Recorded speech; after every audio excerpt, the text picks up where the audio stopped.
एक सज्जन थे, जीवन में उन्होंने कभी दान नहीं किया, बड़े परम कंजूस, और इतने कंजूस थे कि आसपास के लोगों ने व्यंग में उनका नाम रख दिया दानी चंद।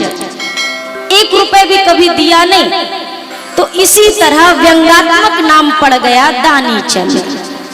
पत्नी ने कहा, महाराज 12 किलोमीटर पे गंगा मैया बहती हैं, कभी कोई धर्म कर्म नहीं करते हो, कम से कम गंगा स्नान तो कर लो, उसमें कौन सा मोल लगना है आपका। अब ये सज्जन पत्नी के कहने कहने पर निकल पड़े और कोई गाड़ी घोड़ा नहीं किया, पैदल गए 12 किलोमीटर चल के स्नान करने के लिए। अच्छा गए तो अब सोचने लगे, जा रहा हूं स्नान करने, तो अगर स्नान घाट पे जाऊंगा तो पंडा जी मिलेंगे, तो ये स्नान घाट पे नहीं गए, स्मशान घाट पे गए स्नान करने के लिए, कि स्मशान घाट पे कहाँ पंडा जी हो गए हैं, तो कोई कुछ देना नहीं पड़ेगा, दान दक्षिणा, पैसा बचेगा। ठाकुर जी ने सोचा, बताओ हमारे संसार में ऐसे ऐसे भी प्राणी हैं। ठाकुर जी का भी थोड़ा मन हुआ कौतुक करने का। ठाकुर जी ब्राह्मण का वेश लेके चले आए। दानी चंद ने जैसे ही गंगा जी के जल में डुबकी मारी और बाहर निकला, निकलते ही देखा सामने पंडा जी खड़े। ठाकुर जी ने कहा, जय हो जजमान की। दानी चंद के प्राण सूख गए। दानी चंद ने कहा, हद हो गई, मतलब अब स्मशान घाट को भी इन्होंने नहीं छोड़ा, सबसे बच के हम यहाँ आए नहाने और यहाँ भी नहीं छोड़ा इन्होंने, कैसी बातें हो गई हैं। तो अब ठाकुर जी ने कहा, आप हमारे पहले जजमान हैं, लाइए कुछ संकल्प करिए, दान दक्षिणा दीजिए।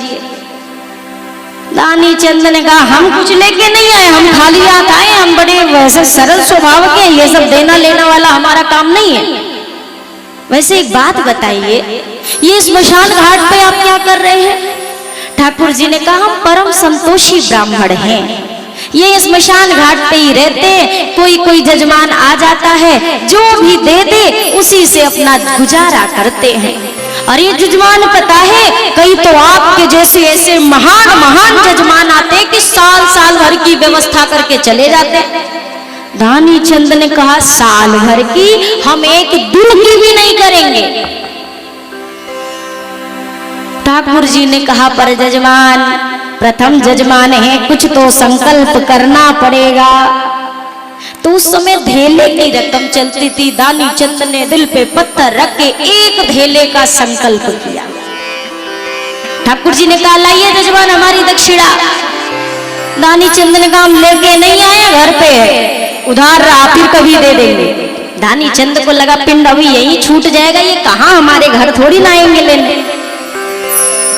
दानी चंद चला गया और इधर ठाकुर जी की तो लीला, इधर शाम होने को हुई, ठाकुर जी भी दानी चंद के घर पहुंचे। जय हो जजमान की।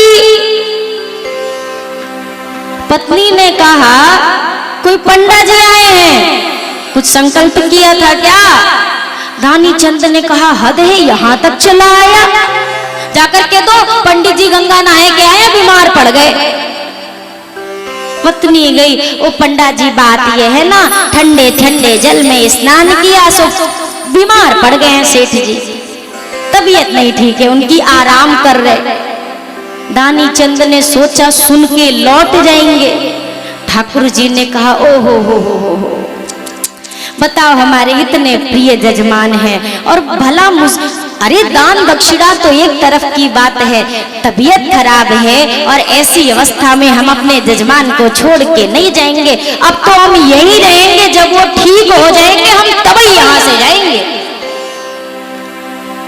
देवी जल्दी से लाइए, राशन पानी दीजिए, हम अपने हाथ से अपना भोजन बनाएंगे, यही रहेंगे।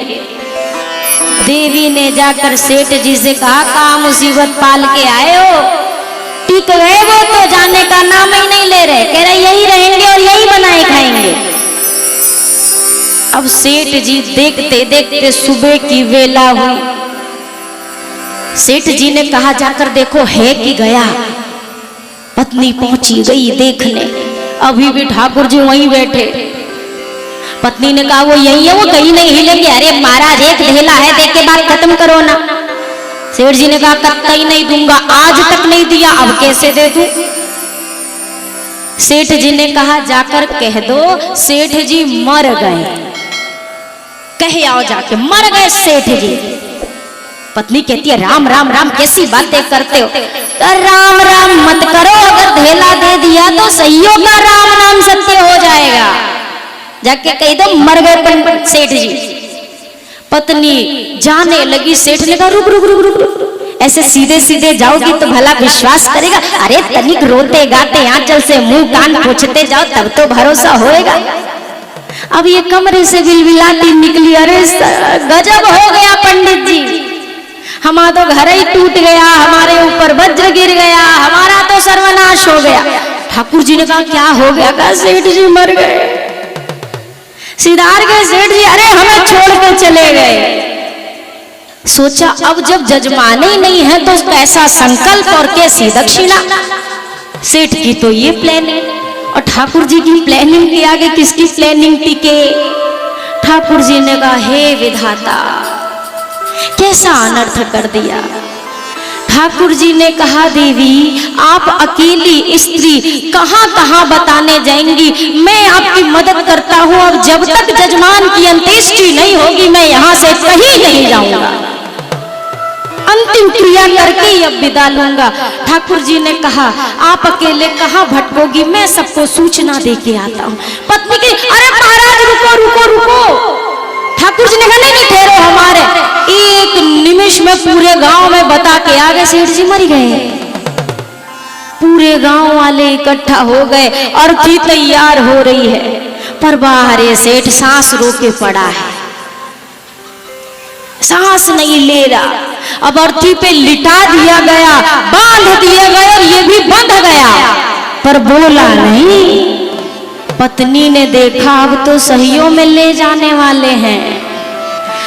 अब जैसे ही अर्थी उठाने की बात हुई, अब पत्नी रोते हुए बोली ये मरे नहीं हैं, ये नहीं मरे हैं। ठाकुर जी ने कहा देवी ये तो आपके मन का मोह है। अब वो बार बार चीख चीख के कहती अरे हम सच कहते ये नहीं मरे हैं। ठाकुर जी ने कहा हमारे दिलों में जिंदा रहेंगे, ले चलो राम नाम सत्य है। उठा लिया चार जन ने, लेके चल दिए पर बाहर दानी चंद, ना आंख खोली ना सांस ली। स्मशान घाट पहुंच गया राम नाम सत्य होते होते, चिता पे लिटा दिया पर अब भी उसने सांस नहीं ली। ठाकुर जी ने सोचा ये ढीठ इंसान है, मर जाएगा पर एक ढेला नहीं देगा। ठाकुर जी ने लोगों से कहा भैया हमारे बड़े प्यारे जजमान थे, आखिरी संकल्प किया जो पूरा नहीं कर पाए हैं, तो कुछ मंत्र दे के इनको संकल्प से मुक्त कर दो फिर जला देना। कान में आए, कान के पास दानी चंद के, और कान में कहा अरे सुनो सेठ जी, अरे हम कोई पंडा वंडा ना है, आया हूं बैकुंठ से तुम्हें हित नाता जोड़। हम बैकुंठ से पधारे हैं, बैकुंठाधिपति हैं। सेठ को लगा बाहर भगवान आ गए, भगवान आए हैं। पट्ट से आंख खोली और जो आंख खोली सामने वही पंडा फिर बंद कर लिया, ये तो वही है। ठाकुर जी ने कहा अरे हम सच में भगवान ही हैं, और तुम्हारे धर्म कर्म से तो नहीं, और तुम्हारी इस सरलता से बड़े खुश हुए हैं, कुछ मांग लो। सेठ जी ने आंखें बंद किए किए कहा देखो सरकार बात ऐसी है, ना हमें आपका कछु चाहिए ना आप हमारा कुछ लो, कुछ मत लो। ठाकुर जी बोल रहे हैं आया हूं बैकुंठ से तुम हित नाता जोड़। सेठ ने कहा अरे और कछु नहीं चाहिए, बस वो ढेला दीजिए छोड़। वो एक ढेले का संकल्प जो कराया है बस वो छोड़ दो, बाकी हमें आपसे कुछ नहीं चाहिए। तो भैया दान ऐसे थोड़ी ना छूटे।